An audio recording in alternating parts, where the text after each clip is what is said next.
नमस्कार. आपण ऐकतोय डॉक्टर कुमुदताई गोसावी लिखित मीच माझ्याशी आत्मकथन. आजचा आपला भाग चालला आहे 9वा.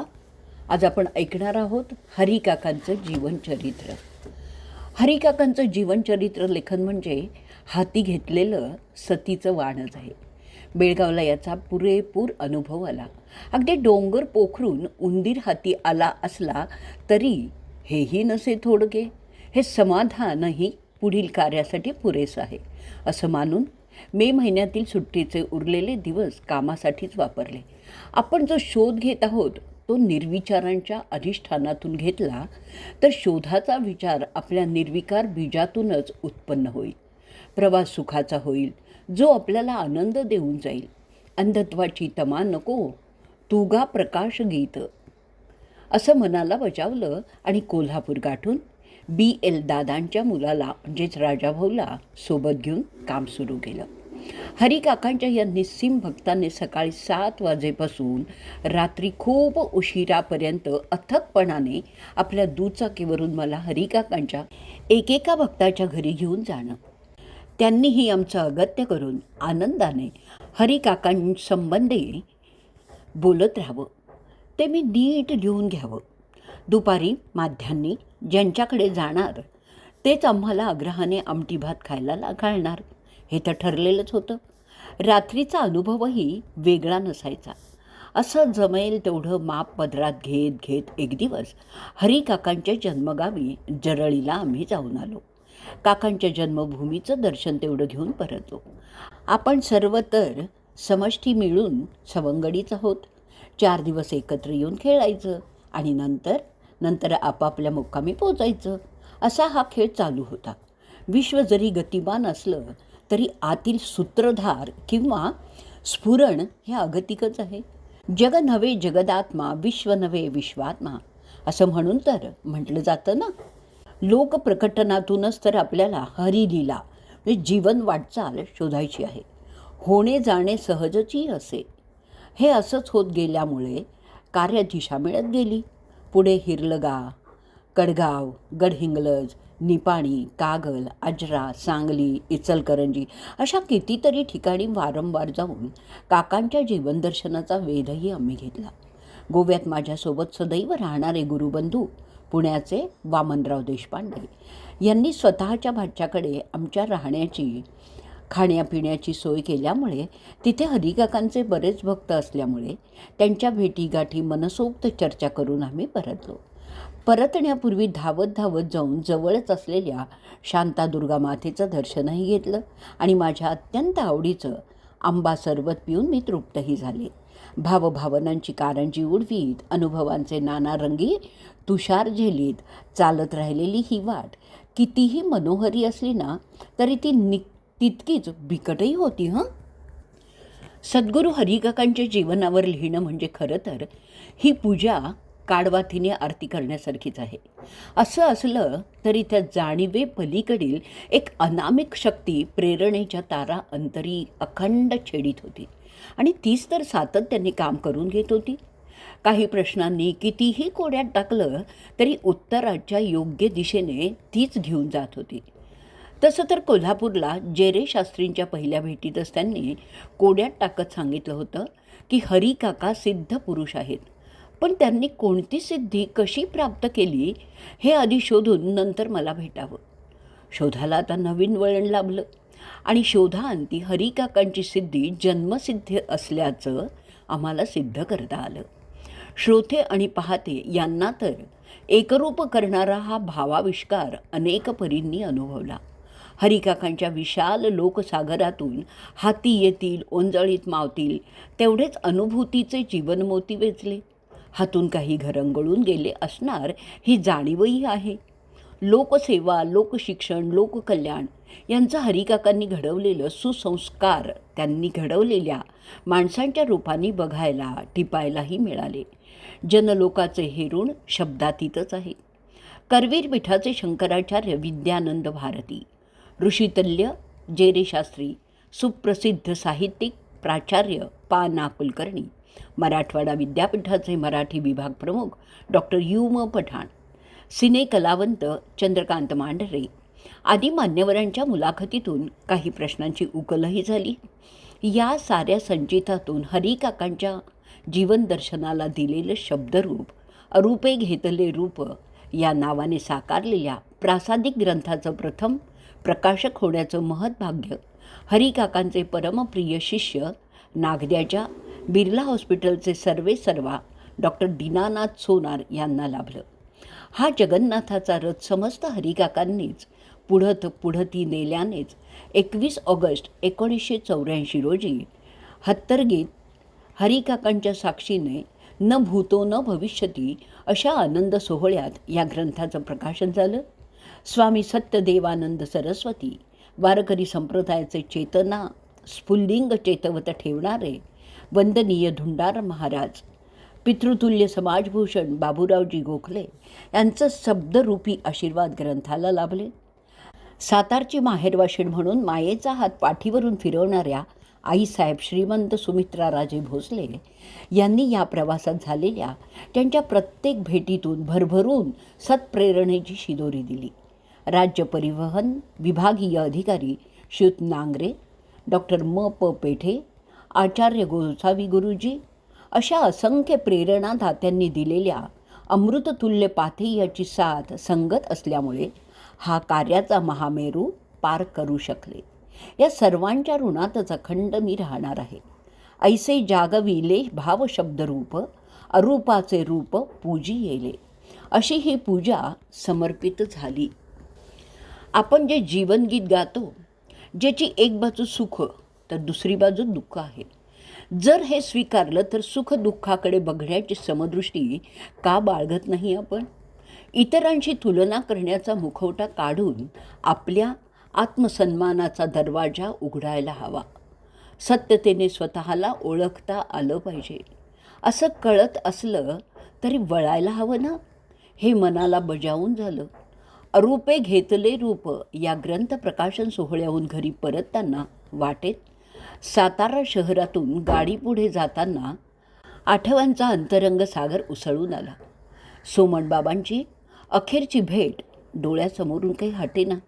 जी घडावी म्हणून धावत जाऊन त्यांना गाठलं तर त्यांच्या जवळच असलेल्या डॉक्टरांनी विचारलं, तुम्ही कुमुदताई का? तुमच्या नावाने अखंड जप चालू आहे इथे. अहो, आज सकाळी सोमणांचं BP शून्याकडे झुकताच तीर्थ आणि तुलसीपत्र आणावं लागतं की काय असं असताना हळूहळू ते पुनश्च नॉर्मल झालेच कसे, याचं उत्तर फक्त देवच जाणे. मला वाटतं तुमच्या भेटीसाठी प्राण अडले आहेत त्यांचे. डॉक्टरांनीच त्यांच्या कानाशी जाऊन माझ्या येण्याची वार्ता देताच त्यांनी डोळे उघडले.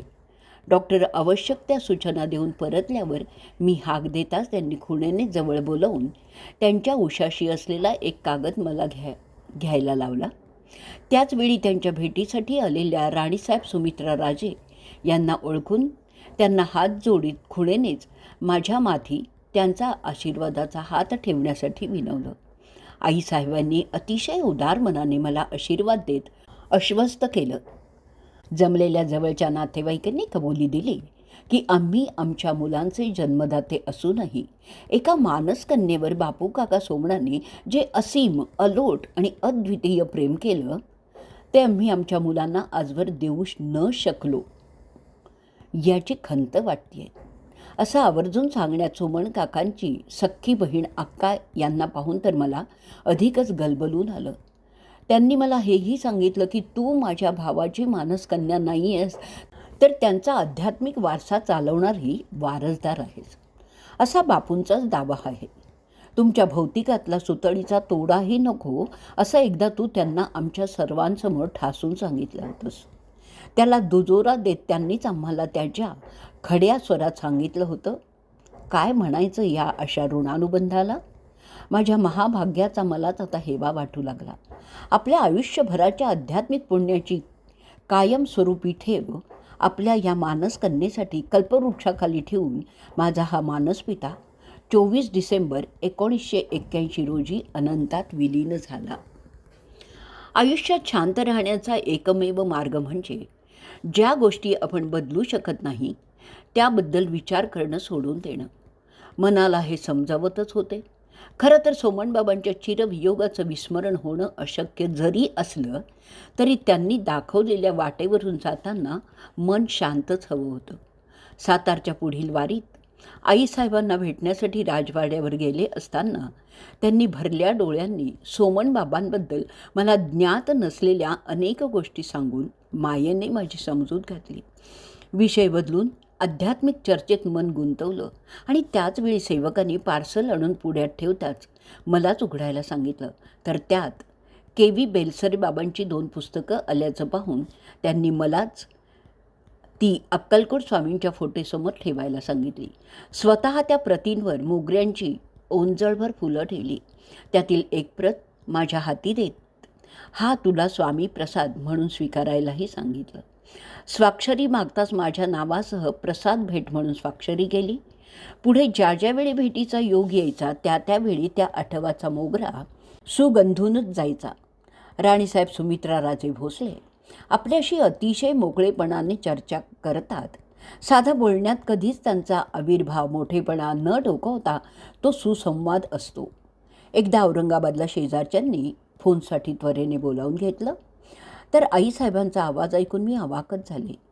सिंदखेड राजा त्याला एक विशेष कार्यक्रमासाठी जाण्यापूर्वी त्या औरंगाबादच्या शासकीय विश्रामगृहात काही वेळ थांबणार होत्या आणि तिकडे जाताना आम्ही आमच्या सातारच्या कन्येला भेटणार.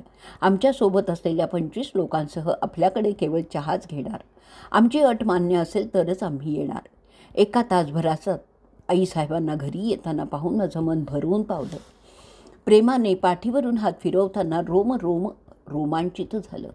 अवघ्या काही मिनिटातच निरोप घेत एका अतीव आनंदाचं दान देऊन त्या परतल्या देखील. सोमन बाबा, जिथे असाल तिथे आईसाहेबांनी दिलेला शब्द पाळल्याचं अभूतपूर्व समाधान आपल्याला नक्कीच सुखावून गेलं असणार, असं आतल्या आत भावस्वरात आळवणं चालू होतं. खरंच इंद्रधनूसारखी सप्तरंगी असतात अशी माणसं, जी जोडून देता पण मला खूप खूप श्रीमंत केलंत खरं. आनंद वाटणाऱ्या हुंजळी कधीच रिकाम्या राहत नाहीत.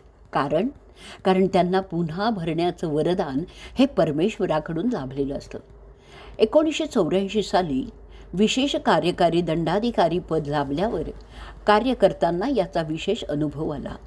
1986 सालापासून सचिव म्हणून एकनाथ संशोधन मंदिर औरंगाबाद या संस्थेचं काम तर मोठं आव्हानच होतं. संस्थेच्या नावलौकिकानुसार अतिशय दुर्मिळ हस्तलिखितांची जुनी बाडं, दुर्मिळ ग्रंथ भांडार साथ घालतच होतं. माझ्या महाविद्यालयातील अत्यंत गरीब अशा काही विद्यार्थ्यांच्या साहाय्याने सुट्टीच्या कालावधीत नेटाने कार्य करून बाडं आणि ग्रंथ यांना योग्य जागी स्थानापन्न करण्यात येईल. त्या कामाचं मानधन देऊन विद्यार्थ्यांचे उजळलेले चेहरे पाहून झालेला आनंद खूपच आगळा वेगळा होता. त्याहूनही अधिक आनंद सजलेल्या संस्थेच्या या दालनात बसून काही संशोधक या बाडांचा, या ग्रंथांचा अवलोकन अभ्यास करताना पाहिला तेव्हा झाला. गरज संपली की विसरणारे फार असतात, मात्र गरज नसतानासुद्धा आपली आठवण काढणारे खूपच कमी असतात.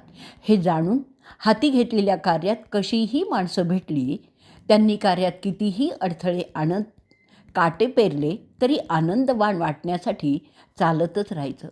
झाडासारखा सावली देण्याचा समभाव राखून कितीही मोठेपण लाभलं तरी जीवन देणाऱ्या मातीला आणि प्रेम देणाऱ्या माणसांना कधीच विसरायचं नाही, हे निश्चित केलं.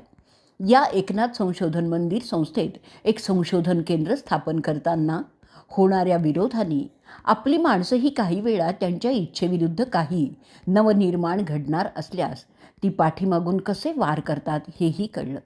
अशा या बाहेरच्या जगात, या बाहेरच्या कार्यात दंग असले तरी अंजूसाठी चांगली स्थळं शोधत असताना अखेर हरिकाकांच्याच कृपेने आणि साक्षीने कोल्हापूरच्या कागलकर परिवारातील कौस्तुभ याच्याशी विवाह जुळून आला.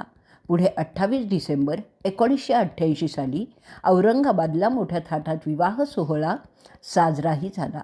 तो बहुसंख्य लोकप्रेमाच्या उपस्थितीचा उच्चांक गाठून. विख्यात कवी ना.धो. महानोर तर पुण्यातून विजय कोवळेकरांसोबत या समारंभासाठी आहे.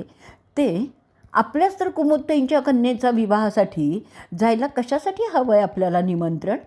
कदाचित घरच्या पत्त्यावर पाठवली असेल ही विवाह निमंत्रण पत्रिका. मी असा अखंड भटकंती करणारा असं सांगून त्यांचं येणं हे तर त्यांचं खरं मोठेपण आहे. अशा असंख्य लोकांनी दिलेल्या प्रेमळ साथीनेच हा सोहळा सानंद साजरा झाला. एकदा आमच्या आप्पांचे स्नेही अभियंता प्रमुख अभंगे साहेबांसह आम्ही औरंगाबादजवळ असलेल्या जांभळा या गावी काशी विश्वेश्वरनाथ बाबांच्याकडे त्यांनी केलेली गौरीची विशेष आरास बघायला गेलो असताना माझं संत एकनाथ महाराजांवरील संशोधन कळताच त्यांनी विचारलं, संत एकनाथ महाराजांनी ज्या स्थानी साधना केली तो पर्वत कधी पाहिला आहे का? माझा नकार पाहून ते मला म्हणाले, मी त्या शूलभंजन पर्वतावर अनेक वार गेलेलो आहे. मलाही जायचं आहे. कसं ते सांगावं? आम्ही जातो ती वाट खूप अवघड आहे. मग सोपी वाट दाखवा. असा माझा हेका जाणून अखेर त्यांनी मला मार्ग दाखवला. 1980 साली सर्वप्रथम मी, माझी सखी आणि दादासाहेब गणोरकर कारने पर्वत पायथ्याशी पोचलो. ध्यानी आलं की पर्वत चढून जाण्यासाठी एकच पुसटशी पायवाट खुणावत होती. सर्व अंदाज घेऊन अखेर आम्ही दोघीच पर्वत चढायला लागलो. तेव्हा जवळच गायी चरणारा गुराखी वाटाड्या झाला. माझ्या हाती असलेल्या ग्रंथातील या स्थानासंबंधीची एक एक माहिती आठवत शोध घेताना काही अवशेष गवसले. पुढे या संशोधनाचा असा काही ध्यास लागला की तो जणू श्वासातच मिसळला. संधी मिळताच मिळेल त्या वाहनाने, अगदी कधी ट्रॅक्टरवरून देखील शूलभंजनपर्यंत पोचायचंच. बरेच वेळा खुलताबादचे तात्कालीन तहसीलदार भारत ससाणे, माझ्या मैत्रिणीचे पतिराज या कामी आमच्या सोबत असायचे. सापडलेले अवशेष गती द्यायचे.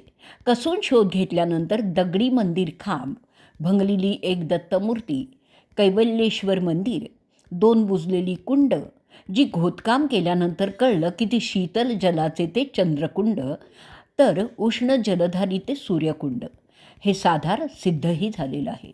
शूलभंजन पर्वतावरील ही अतिप्राचीन तपोभूमी तर साक्षात सूर्य चंद्राची, प्रभू रामचंद्रांची, ऋषी मुनींची, लोपामुद्रेचीही ती तपोभूमी. तशी किल्लेदार संत जनार्दन स्वामी यांचं दत्तगुरूंशी नित्य भेटीचं दर्शनस्थान, तर त्यांचेच परमशिष्य संत एकनाथ महाराज यांचं साक्षात दत्त दर्शनाचं निर्विकल्प समाधी स्थितीपर्यंतचं एका तपाचं साधनास्थान, सर्व काही साक्षीभूतच ठरलं. नवनाथांनीही या ठिकाणी आश्रम बांधलेले होते. यांचीही साक्षस्थळं गवसली. ज्या शिळेवर बसून एकनाथ महाराजांनी तप केलं ती साधना संगीत शिळाही सापडली आम्हाला, जी छोट्याशा आघातानंतर सप्तसूर निनादून गेली, हे तर विशेषच आहे. ह्या तपोभूमीच्या विकासकार्याच्या अतीव ध्यासाने आणि शासन आणि भंजनच्या सहकार्याने इथे दत्तधामाची उभारणी झाली. या कार्यासाठी पुढे पुण्याच्या लक्ष्मीबाई दगडूशेठ हलवाई ट्रस्टच्या वतीने गुरु महात्म्य पुरस्कारही मिळाला. श्री दत्तात्रेय, जनार्दन स्वामी आणि एकनाथ महाराज मूर्ती प्राणप्रतिष्ठा अगदी थाटात झाली. शूलभंजन पर्वतावरील मूर्ती प्राणप्रतिष्ठा सोहळ्याचं आयोजन करताना या स्थानाच्या विकास कार्यातील एक अभूतपूर्व प्रसंग साथ घालत होता. किती ध्यास लावला होता या विकासाने. नवीन आलेल्या प्रत्येक विभागीय आयुक्तांकडे शूलभंजनची फाईल घेऊन त्यांच्या भेटीच्या प्रतीक्षेत तासनतास ताटकळणं, प्रत्येक दत्त जयंती उत्सवाच्या महाआरतीचं आग्रही निमंत्रण देणं, सोबतीला पोलीस आयुक्तांनाही आमंत्रित करून संरक्षण फळी उभारणं, विकासासाठी जे कोणी सहाय्यभूत ठरतील त्यांना गाठून कार्यात जोडून घेणं, हे सारं एखाद्या शिलेदारासारखं करताना थकवा कसा येत नसे याचंच नवल होतं.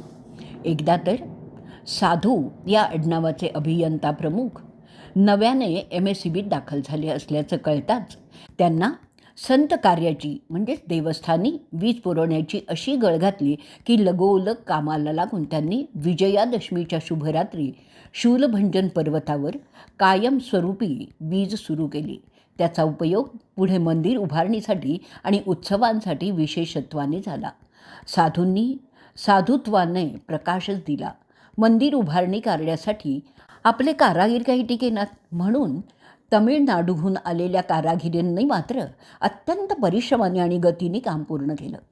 त्यांची एकच सोय करावी लागायची की दर आठवड्याला पेमेंटची, मग काय लगेच गोसावीची झोळी फिरायची आप्तजनांकडे, म्हणजे या कार्यातील योगदात्यांच्याकडे. गणोरकर, अग्रवाल, बेलसरे, ठिपसे, डॉक्टर वांगीकर इत्यादी अग्रेसर मंडळी असायची. मंदिरावर कळस चढवताना तर मिरवत नेताना एकेकाच्या शिरी देतात. त्यात शेवटी डॉक्टर सतीश रोपळेकर यांच्या माथी ठेवून अंती शांतीदास महाराज करवीरमठ, औरंगाबादचे महंत संन्यासी यांच्या हाती देण्यात आला. या क्षणाची नोंद डॉक्टरांची पत्नी डॉक्टर कांचन रोपळेकर यांनी आमच्या आयुष्यातील सर्वात आनंदाचा क्षण अशी केल्याचं पाहून डोळे पाणावले. पुढे श्री दत्तगुरू, संत जनार्दन स्वामी आणि संत एकनाथ महाराज यांच्या मूर्ती शेगावला घडवल्या जात असताना दर रविवारी आम्ही त्या आम्हाला हव्या तशाच घडाव्यात म्हणून शेगावी जात असू. सोबत अभंगे साहेब, कधी ॲडव्होकेट भाऊसाहेब जहागीरदार, तर मोहिते, कधी दादासाहेब गणोरकरही असत. मग काय, शेरो शायरींच्या जोडीला एकेकाने डब्यात आणलेले चविष्ट पदार्थ, हास्यांची कारंजी उडवीत उडवीत शेगावी शिल्पकाराकडे कधी जाऊन धडकायचो तेही कळत नसे. पुढील शेगाववारीत डब्यात कोण काय आणणार हे आधीच जाहीर करून आकर्षण वाढवत असे. या सर्व प्रवासात विशेष म्हणजे कोणीही आपले पारिवारिक प्रश्न उगाळून गालबोट लावत नसे, हे सगळ्यात विशेष होतं. इथेच आपण आपला भाग संपवूयात. उद्याच्या भागात आपण अभयचं लग्न ऐकणार आहोत.